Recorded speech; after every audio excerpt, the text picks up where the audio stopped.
Hi hello viewers, అందరికి welcome friends. మన ఛానల్కి స్వాగతం ఫ్రెండ్స్. నిన్నటి మ్యాచ్లో ఎస్ఆర్హెచ్ వర్సెస్ ఎల్ఎస్జి మధ్య మ్యాచ్లో SRH 10 wickets for the first time ఈ 2024 ఐపీఎల్ సీజన్ 17లో 10 వికెట్స్ హ్యాండ్తో ఘనమైన విజయాన్ని సాధించి Sunrisers points tables 4th place నుంచి 3rd ప్లేస్కి అయితే వెళ్ళడం అయితే జరిగింది. So Travis Head, Abhishek Sharma వీర విహారం సృష్టించడం అయితే జరిగింది. ఓకే ఫ్రెండ్స్, ఇక మనం లేట్ చేయకుండా నిన్నటి మ్యాచ్ వివరాలకు వెళ్ళిపోదాం. Let's move in to the topic. Hi hello we were, అందరికీ వెల్కమ్ ఫ్రెండ్స్. మన ఛానల్కి స్వాగతం. మా ఛానల్లో మీకు కనుక వీడియోస్ నచ్చితే లైక్ చేయండి, షేర్ చేయండి, కామెంట్ చేయండి మరియు సబ్స్క్రైబ్ చేయండి. మరిన్ని నోటిఫికేషన్స్ కోసం పక్కనే ఉన్న బెల్ ఐకాన్ని ఆల్ పైన ట్యాప్ చేయండి. ఆల్ పైన ట్యాప్ చేయడం ద్వారా మేము చేసే ప్రతి వీడియోలని, తాజా వీడియోలని నోటిఫికేషన్లో పొందగలరు. టాస్ గెలిచిన కెప్టెన్ ఫీల్డ్కి ఎంచుకున్నాడు ప్యాట్ కమిన్స్. సో అందుకు తగ్గ స్టార్టే లభించిందని చెప్పుకోవచ్చు. అది ఎస్ఆర్హెచ్కి.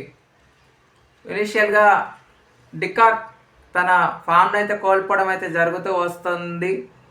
సో 2 runs చేసి తను అవుట్ అయిన తర్వాత మార్కస్ స్టాయినిస్ కూడా 3 runsకి అవుట్ అయ్యాడు. అయితే 2 wickets పడిన తర్వాత 3rd వికెట్కి చిన్నపాటి పార్ట్నర్షిప్ అయితే బిల్డ్ అయింది. కేఎల్ రాహుల్ అండ్ కృణాల్ పాండ్యా మధ్య. కృణాల్ పాండ్యా మధ్య ఒక 40+ పార్ట్నర్షిప్ అయితే బిల్డ్ అయిన తర్వాత 66 దగ్గర 4th వికెట్ పడింది. 4th వికెట్ పడ్డ తర్వాత కేఎల్ రాహుల్ 29 runs చేసి అవుట్ అయిన తర్వాత పార్ట్నర్షిప్కి బ్రేక్ పడింది. అనవసరపు రన్కి వెళ్ళి కృణాల్ పాండ్యా 24 runs చేసి తాను కూడా రన్అట్ అవ్వడం. సో 64 వరకు అయితే 4 wickets పడ్డాయి. అక్కడ నుంచి మంచి పార్ట్నర్షిప్ అయితే బిల్డ్ చేశారు. నికోలస్ పురన్ అండ్ ఆయుష్ బదోని ఇద్దరు కలిసి 99 runs పార్ట్నర్షిప్ అయితే బిల్డ్ చేశారని చెప్పుకోవచ్చు. నిన్న బౌలింగ్ చాలా బాగుంది. కాకపోతే నటరాజన్ అయితే తేలిపోవడం జరిగింది. నటరాజన్ తన డెత్ ఓవర్స్లో యార్కర్ల మాయ అయితే పోయిందని చెప్పుకోవచ్చు. చాలా వరకు రన్స్ అయితే ఎగ్జిక్యూట్ చేయడం అయితే జరిగింది. ఆ తర్వాత last and final of the ball ఇన్నింగ్స్కి 4 రావడంతో ఊపిరి పీల్చుకుంది. లేకపోతే అది 101 పార్ట్నర్షిప్గా వెళ్ళేది.